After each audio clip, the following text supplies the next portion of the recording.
সম্মুখে বলছি এটা আমাকে মিসকোট করা হয়েছে, দয়া করে এরকম মিসকোট করবেন না, এটা প্লিজ মিসকোট করেন না।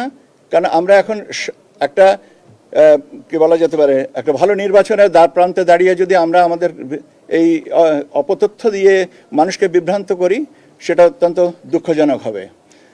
আমাকে জানতে যেটা চাওয়া হয়েছিল সেটা হচ্ছে যে একটা বোধহয় কোনো একটা অর্থের ব্যাপারে আমি বলেছি, দেখেন যারা এটা ইন্টারসেপ্ট করেছে তারা এই ব্যাপারে source, amount and purpose of the fund, এটার উপরে তারা সিদ্ধান্ত নেবেন।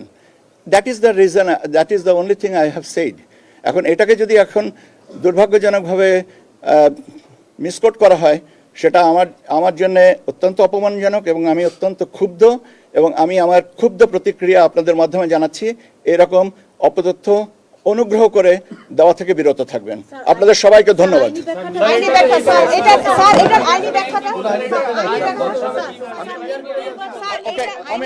আমি আইনি ব্যাখ্যার কোনো ব্যাপার নেই।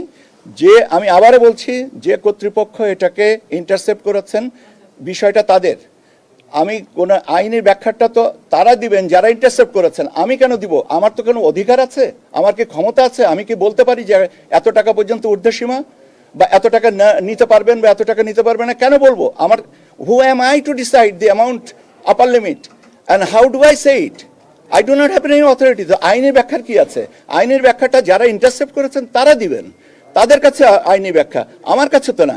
আপনারা যদি আমার কাছে আইনি ব্যাখ্যা চান তাহলে তো এটা আমার প্রতিও অবিচার করা হচ্ছে। আপনারা আবারও একই জিনিস করতেছেন। দয়া করে এই অপতথ্য সংস্কৃতির থেকে দয়া করে বেরিয়ে আসেন।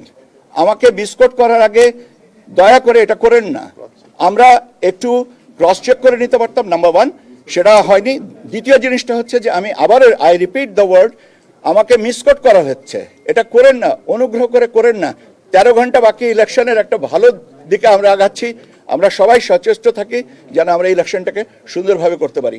আইনের ব্যাখ্যার কথা যেটা বলছেন সেটা যারা ইন্টারসেপ্ট করেছে তারা দিবে, আমি না। ধন্যবাদ।